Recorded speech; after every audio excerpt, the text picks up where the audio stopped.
kita belajar bersama lagi di pertemuan yang kedua ini. Tetap di rumah saja ya, jaga kesehatan dan selalu berdoa pada Tuhan supaya kalian diberi kesehatan, keselamatan, dan rezeki yang cukup di masa pandemi ini. Baik anak-anak, kita akan belajar bersama tentang Allah di dalam alam semesta di pertemuan yang kedua.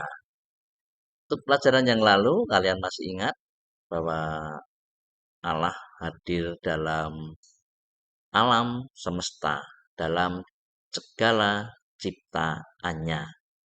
Nah, kalian ingat ciptaan Tuhan antara lain itu ada terang, ada bulan, ada matahari, ada binatang-binatang darat, binatang laut, tumbuh-tumbuhan, dan apa yang kalian lihat di muka bumi ini itu adalah semua ciptaan Tuhan yang patut kalian syukuri. Nah, gambar berikut ini merupakan berbagai macam ciptaan Tuhan. Ini ada matahari, ciptaan hari yang keberapa anak-anak? Hari yang keempat. Bulan dan bintang. Kemudian ini manusia, ciptaan Tuhan pada hari yang ke berapa? Keenam. Nah, bersama dengan binatang-binatang darat ini dan masih banyak lagi, kalian nanti bisa mencari berbagai macam binatang ciptaan Tuhan. Anak-anak yang dikasih Tuhan, nah Tuhan menciptakan siang. Apa? Tuhan menciptakan siang. Nah, pada umumnya manusia bekerja di waktu siang dengan penerangan langsung matahari jika pekerjaan tersebut di luar ruangan. Misalnya membajak sawah, memanen padi, membuat bangunan rumah, menjemur ikan, padi, singkong, dan lain-lain. Ketika matahari terlihat jelas terang dan memanasi bumi, maka keadaan tersebut dinamakan siang. Nah, sekarang Pak Karman menerangkan tentang langit. Nah, langit untuk membatasi air yang ada di atasnya dan air yang ada di bumi. Langit itu tempat meletakkan matahari, bulan, dan bintang-bintang. Langit juga disebut cakrawala atau bentangan yang memisahkan antara atas dan bawah, air yang ada di atas dan air yang ada di bumi. Anak-anak yang dikasih Tuhan, laut dan daratan. Sekarang kita akan berbicara tentang laut dan daratan. Nah, ini detail dari penjelasan pertemuan yang pertama. Laut tempat binatang yang hidup di air, terumbu karang, berbagai jenis ikan, berbagai jenis tumbuhan air, berbagai binatang yang hidup di air, misalnya singa laut, kuda laut, ular laut, belut laut, dan masih banyak lagi. Ya, ada ikan besar, ada ikan yang kecil-kecil. Nah, kalian nanti bisa melihat atau bisa mencari referensi di buku yang lain atau di YouTube atau di internet. Apa saja yang termasuk binatang yang hidup di laut. Anak-anak yang dikasih Tuhan, nah, sekarang Pak Karman akan membicarakan tentang daratan. Apa daratan itu? Daratan untuk tempat tinggal manusia, tempat bekerja, tempat tumbuhnya tanaman, dan tempat tinggal hewan-hewan. Misalnya singa, harimau, kuda, kerbau, badak, kijang, kelinci, ayam, itik, ular, komodo, tupai, angsa, dan lain-lain.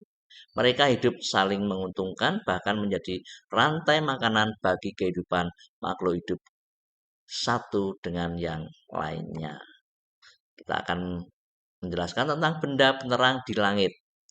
Di muka Pak Karman sudah menjelaskan gambar-gambar tadi bahwa benda penerang diletakkan di atas langit, yaitu ini. Yang pertama itu matahari.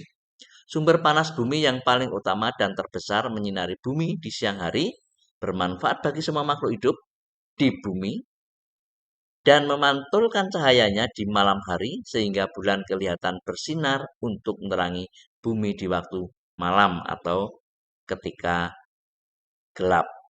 Untuk manusia diambil energinya, vitamin dan panasnya untuk membantu pekerjaan manusia. Itu untuk matahari.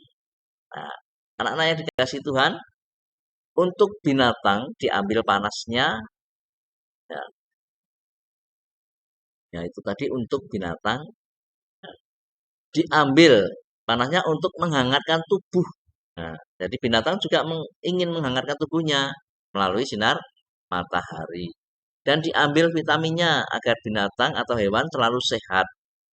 Diambil panasnya juga untuk fermentasi secara alami makan hewan binatang sehingga baik musim panas maupun dingin akan selalu tersedia makanan. Nah, fermentasi itu eh, pembusukan secara alamiah tetapi itu sehat untuk dimakan oleh binatang. Nah, itu misalnya jerami atau rumput, nah, atau bahan-bahan makanan yang lain.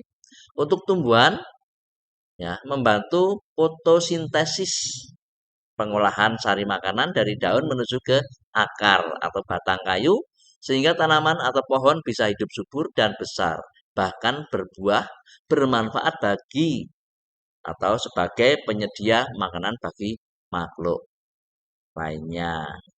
Nah, binatang di udara dan di laut. Anak-anak, binatang di udara segala macam burung, kelelawar, serangga, terbang.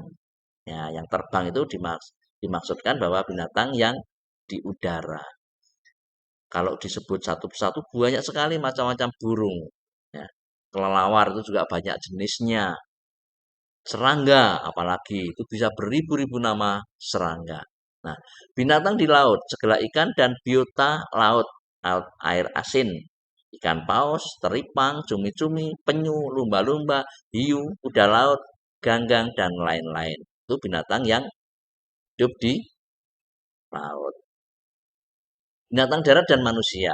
Ini ciptaan Tuhan yang terakhir, yaitu binatang darat dan manusia. Binatang darat, aneka satwa ciptaan Tuhan sebagian dari yang bisa dimakan sebagai sumber protein hewani yang biasa diambil daging dan susunya, misalnya sapi, kuda, kambing. Yang bisa diambil dagingnya misalnya kambing, kerbau, sapi, ayam, itik, angsa, rusa, dan lain-lain. Yang tidak lazim dimakan, tidak biasa dimakan, misalnya harimau, badak, komodo, singa, gajah, citah, zebra, dan lain sebagainya. Nah, sekarang pada hari yang terakhir itu Tuhan menciptakan binatang darat dan manusia. Tuhan menciptakan manusia pada hari yang ke-6. Setelah binatang yang hidup di darat berbeda dengan ciptaan lainnya, manusia dicipta oleh Tuhan dengan sentuhan tangannya untuk dibentuk dengan sempurna, diberi nafas dan lebih sempurna dan istimewa. Manusia diberi akal budi, itulah yang membedakan manusia dengan ciptaan lainnya.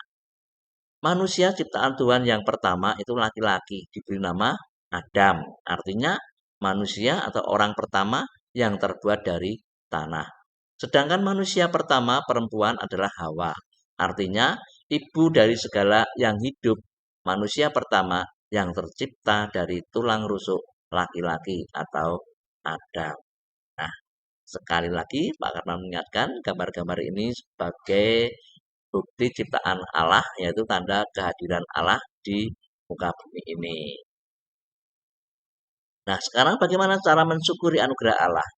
Bersyukur atas alam ciptaan Allah, menikmati dan menciptaannya dengan penuh syukur, memelihara segala ciptaannya dengan penuh tanggung jawab, melestarikan alam dengan tidak semena-mena, cara memanfaatkannya. Nah, anak-anak yang dikasih Tuhan, ini adalah cara bersyukur. Nah, kita kembali bahwa kalian nanti bisa membaca ulang karena ini kemarin sudah kalian kerjakan. Tidak usah dikerjakan lagi, tidak apa-apa karena kemarin kalian sudah mengerjakan. Pak Karman hanya mengulang saja. Dan untuk tugas yang kedua atau yang ketiga ya, kemarin sudah yang kedua. Nah, ini uh, juga sudah kalian kerjakan, tidak perlu dikerjakan lagi.